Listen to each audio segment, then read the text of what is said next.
Greetings, wonderful souls. Today I'm beginning by shuffling the Energy Oracle cards deck, and of course you're a vital part of this experience, co-creating alongside me and channeling these messages. If there are any personal intentions you'd like to set for this reading, feel free to express them in the comments, speak them aloud, write them down, or simply think them in your mind. Now, let's see what messages I can channel for the beautiful souls joining today's reading. The first message that's coming through is related to subconscious reprogramming. We talk a lot about the subconscious here, as studies have shown that it controls around 95% of our thoughts, actions, and life outcomes. I sense that for the person I'm connected with right now, you are either discovering or using tools to access and shift what's happening deep within your subconscious mind. For others, this may be a sign to start exploring this if you've been feeling guided to do so, as the subconscious really holds the key to manifesting our desires. There are numerous methods available to effectively access and reprogram the subconscious. As many of you know, I personally rely heavily on subliminals to reprogram my own subconscious, and if you're interested in that, I share my subliminals on my app, Sound and Soulful, which is available on both the Apple App Store and Google Play Store. However, this is just one of many ways to reprogram your subconscious mind. Letter release of new products that set the mood. There are various techniques to explore. One particularly powerful tool is known as EFT, or tapping. This method involves physically tapping on certain points, especially on your face and chest, while repeating affirmations or phrases to yourself. Personally, when I use this technique, I prefer doing it in front of a mirror. This is another great method you could try out. Another way to reprogram the subconscious is to do so while you're sleeping. Neville Goddard famously said that sleep and prayer are the two gateways to the subconscious. During prayer, when our conscious mind is fully relaxed, it enters a meditative state, where we almost lose track of time and space in the physical world. This allows our conscious mind to release its hold over our energy, giving us deeper access to the subconscious. Therefore, sleep is another powerful opportunity to reprogram your mind. When you go to bed, if you focus your thoughts or give instructions to your subconscious, you can manifest and shift your energy overnight while you sleep, as the subconscious takes full control during this time. Again, these are all tools that you can personally look into if any of these have connected with you in some kind of a meaningful way.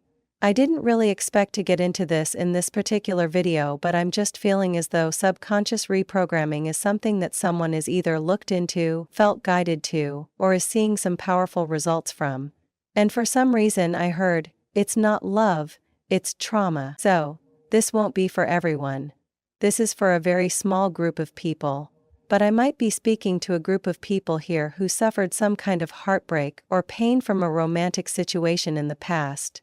And you may have felt stuck on this person's heaviness, or on that kind of heavy dynamic, even though it wasn't bringing you happiness or joy.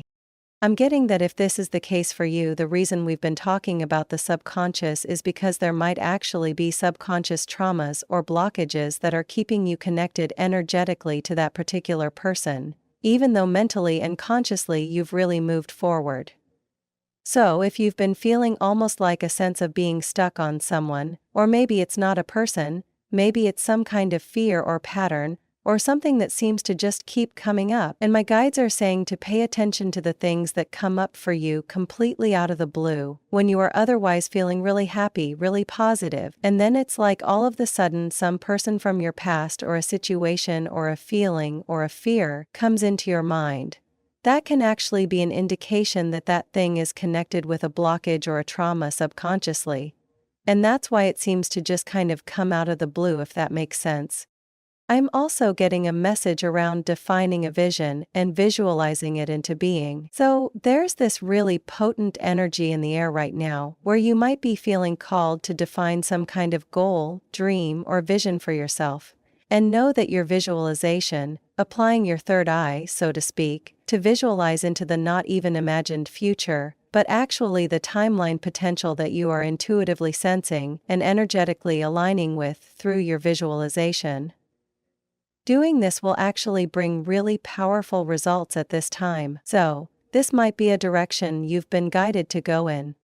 Now I'm being asked to speak a little bit more about the subconscious block and traumas that you might be dealing with.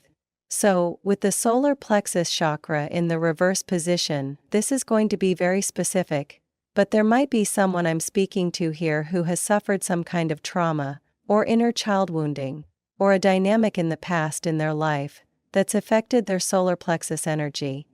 So their sense of confidence, their sense of self-worth, I'm hearing they are able to confidently make decisions for themselves and take action from that space of internal guidance, without needing validation from others. Whoever this is, this might be a specific energetic wound that you are being guided to clear through subconscious reprogramming exercises.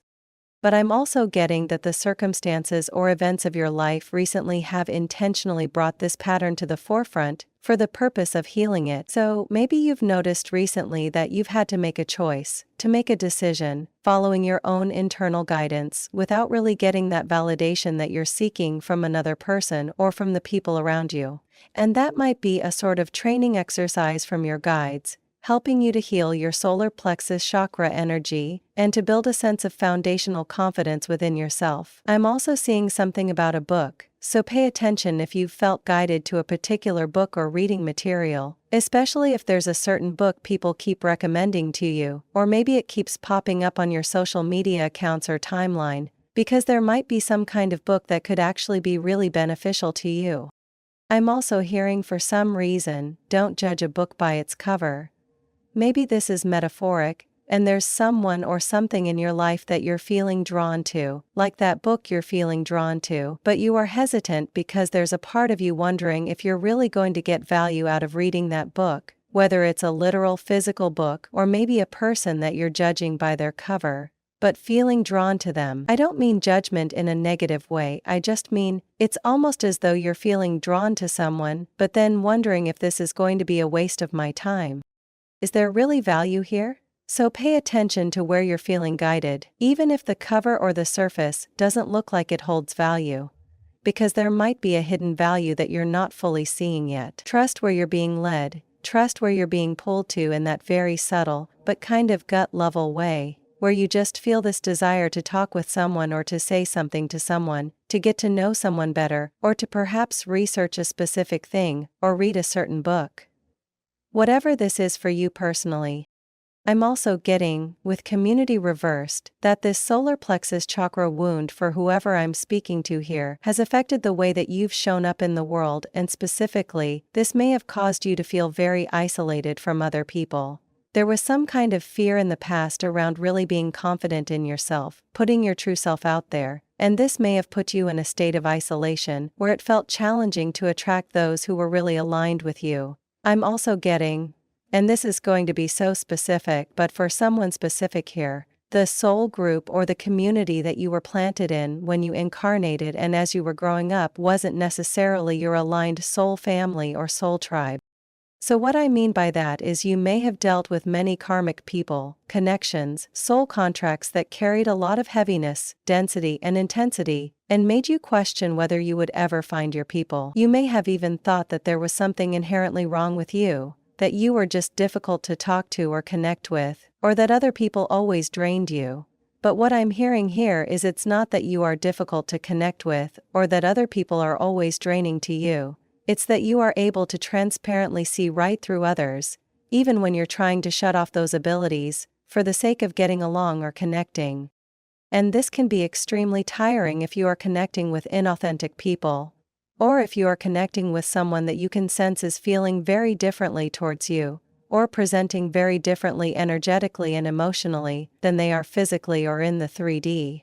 When you can pick up on that gap, that disconnect between how someone is speaking to you, communicating with you, the gap between that and who they actually are authentically beneath the surface, this can be extremely tiring, because essentially, your mind is constantly subconsciously trying to close that gap. You're working overtime, doing mental rocket science in a sense, trying to connect how this person is acting inauthentically to what they authentically are beneath the surface of those interactions. That is why authentic people, who are transparent, and who have pure intentions that you can sense subconsciously, naturally are energy givers for you, whereas inauthentic people are naturally energy takers. because it requires so much energy simply to keep up with their facade, if that makes sense. At times you might even find that, and I feel for someone this has happened even more recently, but you might find that when you're speaking to someone it's difficult to follow the conversation. Again, you might be wondering, is there something wrong with me? Is there a reason I can't seem to process what this person is saying to me, or the information that they're giving to me? Very often this occurs when there is that vibrational disconnect between what someone is saying and what they're actually feeling and thinking. Now, this can also occur when there is just such a disconnect or a difference between our vibration and that other person's vibration. So if you are on a really high vibrational frequency and you are trying to have a 3D conversation with someone who's on a very, very different frequency, it can literally be like speaking two different languages. It can be very difficult to even comprehend and process what they are saying to you, even when you're trying to pay attention, because the vibrations are so different. And we are going to find that this is increasingly the case. We've talked about the split in 3D versus 5D consciousness and how this is impacting our day-to-day 3D interactions with the people around us. And one major impact is going to be, increasingly, what is on the inside is going to show on the outside. Increasingly, when we are not aligned with someone vibrationally, we are not going to be able to force a 3D connection with them in the physical world, even if we are physically in very close proximity to one another. You could literally be living with someone, seeing them on a daily basis, and feeling completely disconnected from them just because of the vibrational variance between you and that person. And we are being asked to trust this process, to focus solely and exclusively on what you are emitting, on your own vibration, tending to yourself, in a sense, and surrendering to that process of allowing what is aligned with you to find you and connect with you naturally. Whereas what isn't aligned with you will simply fade out of your reality. Now, that's not to say that a person or thing who isn't aligned with you won't necessarily re-enter your life when they connect with you on a different timeline, but it's all about that surrender, allowing people their own journey, allowing people to exercise their own free will to make their own choices, to align with their own consciously created reality. And that's actually bringing me to another phrase that's been coming out a lot recently, as I've been meditating in the mornings, and this is the idea of creating your magical little reality and not needing other people to understand it. Now, I'm so fascinated to hear in the comments how this connects for you, for those of you who do connect with that. Because I do feel that for many of you listening, you already doing this in many senses.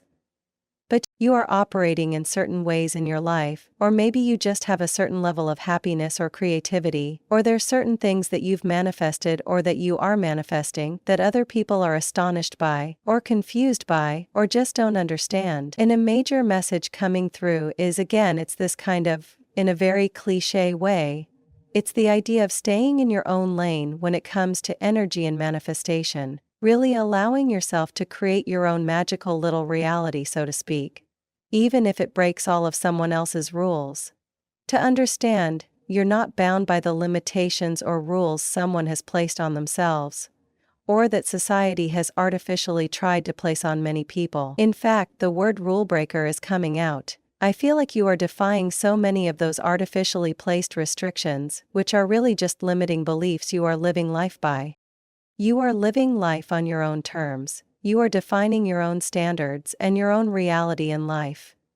And again, there are going to be many people who see this as magical, and who might be astonished by it, but who also might see it as a fluke, or not really be able to comprehend it, or who even might at times project their own insecurities or limitations onto you.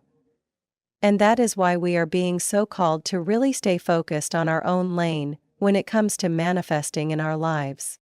So, I'm going to be reshuffling the cards here and just seeing what else wants to come through. What else can I channel for the beautiful souls listening? Wow, okay, a breakthrough with the victory card. I feel this being something really powerful manifesting into being, and this seems to be sitting on the third eye chakra. So, however, this manifestation comes into being, it's happening through a very intuitive process. I am going to be channeling more on this because I'm really curious about it. I'm seeing the color blue for someone. I have the contract card in the upright position, which is interesting because this is such an opposing energy. This is about a karmic contract or something being rebalanced. It has a kind of heaviness to it. And somehow I feel as though this powerful, beautiful, intuitive manifestation directly confronts this karmic contract. So, for example, if this is a new person in your life, either a platonic soulmate or someone romantically, then it's almost as though this sets up such a contrast to other people that you've been connecting with, that you may have had a more karmic bond with. So, I feel this sense of you beginning to connect with your people authentically, whether that's your soul tribe, platonic soulmates, romantic options, whoever this is for you. I feel I'm getting dolphins as a symbol. I feel as though this somehow directly threatens or confronts or creates a contrast to a karmic relationship or connection. So, I feel that it becomes so obvious to you the difference when you're connecting with someone or a group of people that are energy givers, that are really connecting with you in that authentic space, versus how you feel around energy drainers, or people who are connecting with you from a lower vibrational place. For some of you, there might be a literal kind of confrontation here where, because you're connecting with someone or something that is so aligned for you and feels so right to you, this might naturally break a karmic cycle or pattern. So, for example, this might suddenly cause someone that you've been connecting with on a lower vibrational level to begin to fade out of your life, or maybe you suddenly feel a pull away from that person because you've now kind of tasted what it's like to connect with someone in a really deep, authentic, soul-fueling kind of way. That's really what I'm getting here. Something about this soul family, about these authentic connections, really fuels your soul, and it's almost as though there's just total apathy towards any karmic connections that may have been lingering in your life, or anyone that you may have been connecting with in a lower vibrational way, because there's just no desire to continue engaging with them. And I do see that for some of those karmics, the apathy could be very triggering. So, when you begin to feel apathetic towards individuals who have been trying to engage with you in a really toxic or lower vibrational way, this actually might trigger some kind of a reaction of some sort. So, what else can I channel about these triggered karmics from your life or from your past? Okay, we have the Knight of Swords in the upright position. So they might try to make changes very quickly or to jump in very quickly to, in a sense, pull you back into their life. But this also could be just indicative of your soul family coming in very fast, or maybe one specific person that you're connecting with platonically or romantically coming in very quickly. And right as I said that, we have the Ace of Wands. So if this is one specific person that's coming in very quickly into your life, this is someone where there's such a powerful creative spark here. I'm getting the words mutual muse, so I feel as though you and this person deeply inspire one another. You feel energized after speaking or connecting with this person, but it also inspires you to be more creative, or to be more passionate, or to apply more aligned action to something that you are doing or creating. I'm seeing some kind of a fuel tank or a battery, and it's almost as though the two of you connecting with each other fuels both of you. That's the beautiful thing about it. It actually seems to create and generate energy for both of you, that when you connect, you are then both able to apply that energy towards doing or creating or working or connecting. Can I get more information here? So this has a very new feeling because we have the aces here, the Ace of Wands, the Ace of Pentacles, but I also feel like there could be a really powerful financial new beginning for someone, and I'm hearing this is something you've been preparing for a long time, whether you've consciously realized that or not. I'm hearing ready for the job.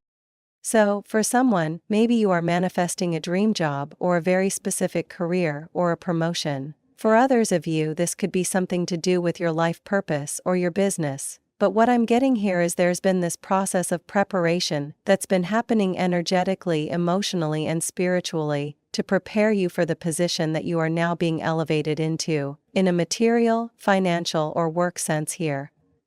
There's a reason why in this divine process. So, it's almost as though everything has been preparing you to be able to receive some kind of abundant opportunity that's about to come into your life here.